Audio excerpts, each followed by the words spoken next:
Video được tài trợ bởi Grammarly.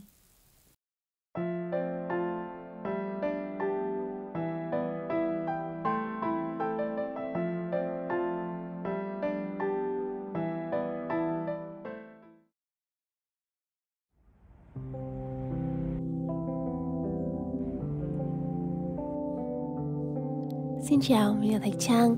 Trong video tuần này thì mình sẽ chia sẻ với mọi người 5 cái công thức đồ uống nóng mà mình rất là yêu thích vào mùa đông và đặc biệt là vào dịp Giáng sinh. Cho bữa sáng ngày hôm nay thì mình có một cái croissant và chúng mình sẽ cùng nhau làm một cái thứ đồ uống nóng đầu tiên trong ngày hôm nay. Đấy chính là Glühwaffelsaft hay tiếng Anh là mulled apple juice.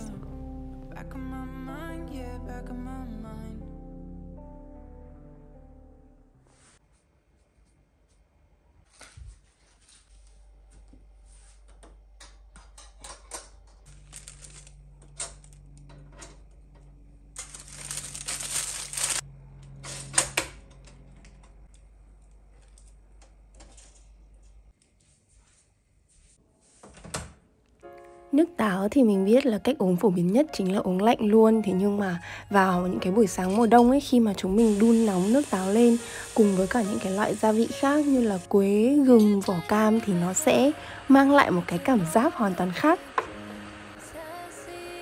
Vào những cái ngày mùa đông lạnh như thế này thì mình rất là thích đun những cái đồ uống nóng. Tại vì là nó không chỉ khiến cho cơ thể của mình ấm lên ấy, mà nó còn khiến cho cái phòng của mình có một cái mùi thơm rất là dễ chịu, rất là kiểu ấm áp và thoải mái vô cùng luôn.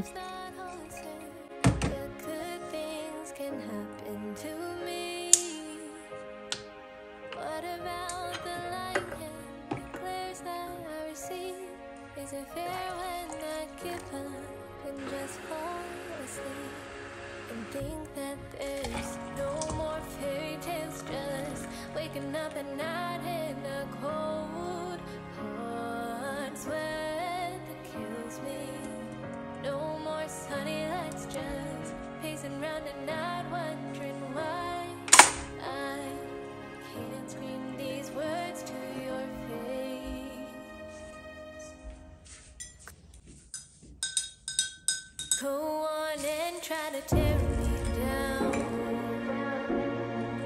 Tell me that I'm worthless. I'm tired of saying sorry.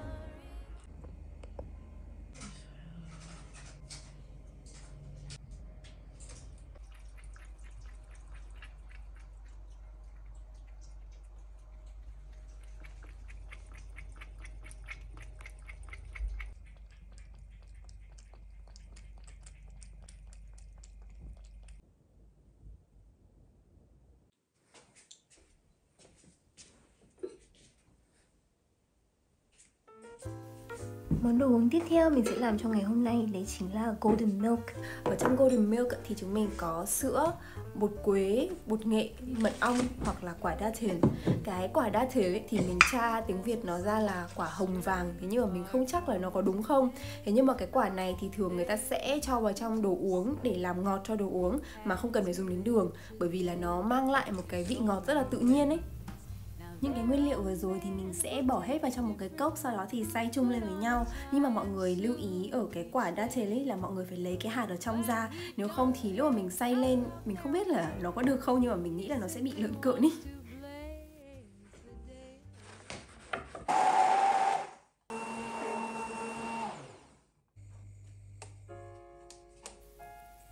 Sau khi xay xong thì mọi người chỉ cần bỏ vào nồi và đun nhỏ lửa cho đến khi nó sôi nhẹ lên là được.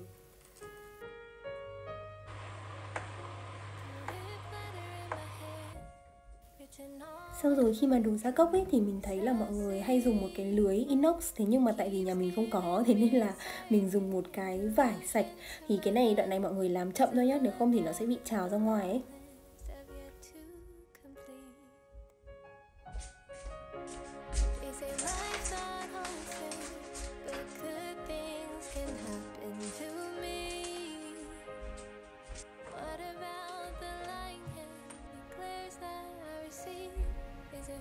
Giáng sinh đang đến rất là gần rồi, chỉ còn 2 cái vlogmas nữa thôi là chúng mình sẽ đến đêm Giáng sinh. Thế nhưng mà mình cũng biết nếu như mà mọi người là học sinh, là sinh viên thì cái khoảng thời gian này sẽ là cái khoảng thời gian mà mọi người đang vắt chân lên cổ để chạy deadline ở trên trường, đúng không? Mình cũng thế, ngày 22 đến tận sát Giáng sinh là mình vẫn còn deadline bài tập ở trên lớp. Thế nên là trong cái khoảng thời gian khó khăn này ấy, thì có một thứ mà mình không thể sống thiếu. Mình nói đây chắc mọi người cũng đoán ra được rồi, đúng không? Đấy chính là Grammarly. Và thật sự luôn ý, nếu như mọi người là học sinh, sinh viên, mọi người phải viết bài luận tiếng Anh, mọi người đang học IELTS, phải tập viết lách bằng tiếng Anh, thì Grammarly nó là một cái công cụ viết lách rất là hữu dụng dành cho mọi người. Nghĩa là nó có thể check chính tả này, đếm từ này, check ngữ pháp này một cách rất là nhanh để mọi người kiểu viết xong thì mọi người sẽ không mất công ngồi check lại, dò lại từng chữ một. Với cả thường ý, những cái bài mà mình tự viết ấy thì rất khó để mà mình có thể sửa được, bởi vì kiểu nếu mình viết nó sai mình đã không viết thế rồi ấy. Đấy, nên là khi mọi người có Grammarly thì nó sẽ giúp cho cái quá trình kiểm tra bài của mọi người nó nhanh hơn rất là nhiều. Và lý do thứ hai mà chúng mình cần phải tải Grammarly đấy là nó miễn phí và nó rất là dễ để tải. Mọi người chỉ cần tải về và làm đúng theo từng bước hướng dẫn cài đặt của Grammarly là được. Thế xong rồi là nó sẽ hỗ trợ mọi người ở trên mọi nền tảng, ví dụ như là Google Docs, Word, đấy, mọi nơi mà mọi người viết thì Grammarly sẽ tự động sửa lỗi ở đấy luôn, chứ mọi người không cần phải paste vào trong Grammarly thì mới được sửa lỗi. Thế nên là mình thấy nó rất là tiện và nó đẩy nhanh cái tiến độ làm việc của mình lên rất là nhiều. Đó, tự nhiên mình có thêm một cái công cụ hỗ trợ miễn phí thì tại sao mà mình không tải, đúng không? Có mất gì đâu. Ở cái phiên bản free ấy, thì ngoài việc tự động sửa ngữ pháp và chính tả, chúng mình còn có thêm 3 cái feature nữa. Thứ nhất là cái set goals, tức là mọi người có thể chọn là cái đối tượng mọi người đang viết cái bài này cho là ai. Và từ đó thì Grammarly sẽ suggest cho mình những cái từ ngữ phù hợp với cái đối tượng mà mình đang nói chuyện với. Đó, và thứ hai đấy là word count. Nếu mọi người phải viết assignment nhiều thì mọi người biết là mọi người sẽ phải đếm từng chữ một xem là có đủ chữ không, có thừa chữ không như nào, đúng không? Thì Grammarly có cái hỗ trợ đấy luôn. Và cuối cùng đấy chính là cái synonym feature, tức là nó sẽ tìm những cái từ ngữ đồng nghĩa với cái từ mà mình hay dùng để cho mình không bị lặp đi lặp lại từ ở trong một cái đoạn văn. Đối với mình thì mình vừa phải viết văn bản tiếng Anh và vừa phải viết văn bản tiếng Đức khá là nhiều. Thế nên là khi mà mình viết tiếng Anh ấy thì có nhiều những cái từ nó giống với tiếng Đức, xong rồi mình cứ bị viết nhầm, viết sai chính tả ấy, thì Grammarly giúp mình tự tin hơn rất là nhiều trong việc mà sửa lỗi và gửi bài đi một cách tự tin, biết là mình không sai những cái lỗi như thế. Trong cái khoảng thời gian mà phải viết nhiều bài như thế này thì sẽ rất là khó để có thể tránh được những cái lỗi nhỏ. Thế nên là mọi người hãy kéo xuống dưới, ấn vào link grammarly.com/mytennies. Và nếu như mọi người muốn có nhiều feature hơn nữa ở trong cái Grammarly Premium ấy, thì mọi người cũng có thể có được 20% giảm giá khi mọi người ấn vào cái đường link của mình. Ok, chúc viết bài vui vẻ và bây giờ mình cũng viết bài đây.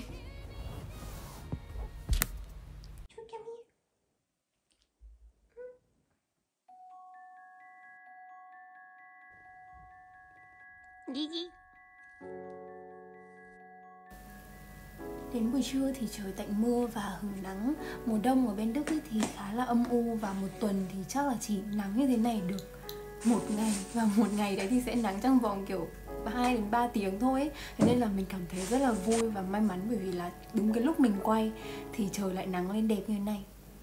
Trưa nay thì chúng mình sẽ ăn rất là đơn giản thôi, bởi vì là nếu mà mình ăn no quá ấy, thì buổi chiều mình sẽ bị buồn ngủ và mình sẽ không làm được việc gì hết. Thế nên là trưa nay bọn mình có bánh mì ăn với cả bơ, bacon và trứng cút.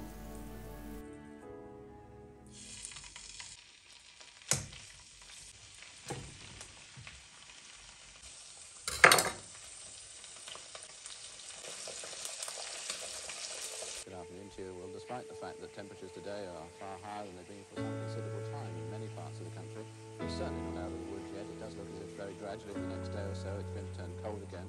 Indeed, bad news, I'm afraid. Heard you were walking around Hampstead Heath. Well, I was out in Camden Town. You got your life all planned, and I'm just trying to sort the day.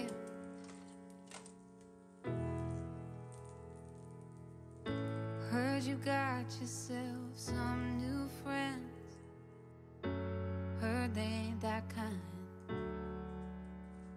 So I just pretend as I leave this place again that this just wasn't our time. Đồ uống của trưa nay thì không phải là một loại trà nóng, thế nhưng mà nó là một cái loại trà mà mình uống hàng ngày và mình rất là thích. Đây là trà lựu, thì nó có cái vị kiểu chua chua, thanh thanh. Mình uống thay thế cho Coca, Fanta các thứ ấy. Nếu như mọi người bị nghiện Coca, Fanta thì mọi người nên mua cái trà lựu này để uống. Cái vị của nó rất là thanh mát và nó hợp với hầu hết tất cả các loại đồ ăn.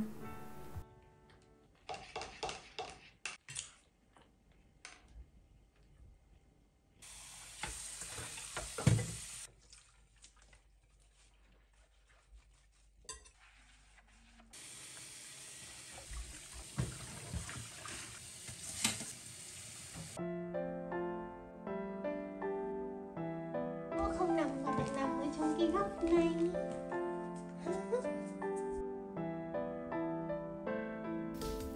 Chiều nay thì chúng mình sẽ uống trà. Trà hôm nay mà mình uống là trà man đền, và mình sẽ uống nó với cả một cái thanh kẹo đường mà mình mua được trông rất là đẹp. Thật ra mình thích uống trà ấy, 50% là vì nó ngon và 50% còn lại là vì nó đẹp. Thế nên là mình rất thích mua những cái thứ mà nó sẽ giúp cho cái trải nghiệm uống trà của mình nó được đẹp nhất có thể. Và hôm nay thì mình mới mua được cái kẹo đấy, và mình mới mua được cái túi lọc trà hình bông hoa của mình. Không phải túi lọc trà, cái thìa lọc trà hình bông hoa rất là đẹp, nhưng mình phải quay cho mọi người xem.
Buổi tối thì mình muốn ăn một cái món súp gì đó nó ấm nóng, thế nhưng mà mình lười nấu.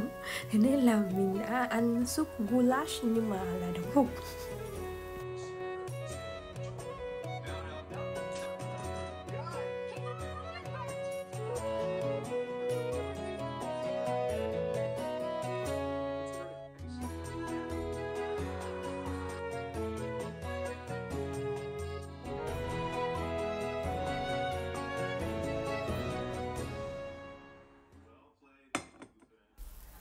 Và đồ uống nóng tối ngày hôm nay chính là Kinder Punch.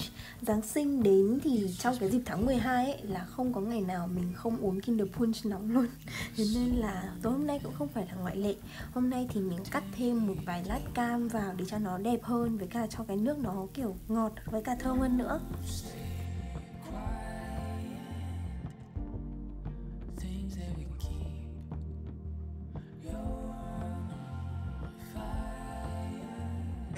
It's not about a few fries. It's about what the fries represent.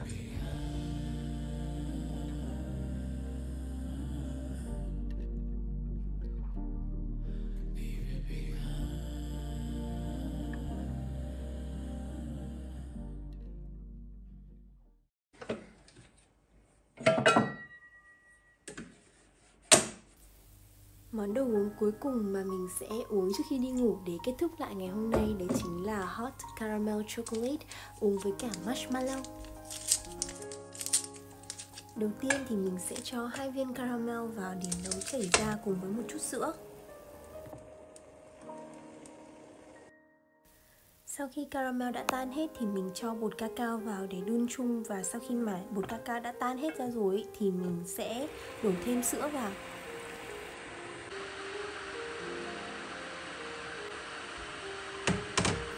Và thế là xong rồi, đổ ra cốc, thả marshmallow vào và thưởng thức thôi.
thích mà, cái này đẹp mà.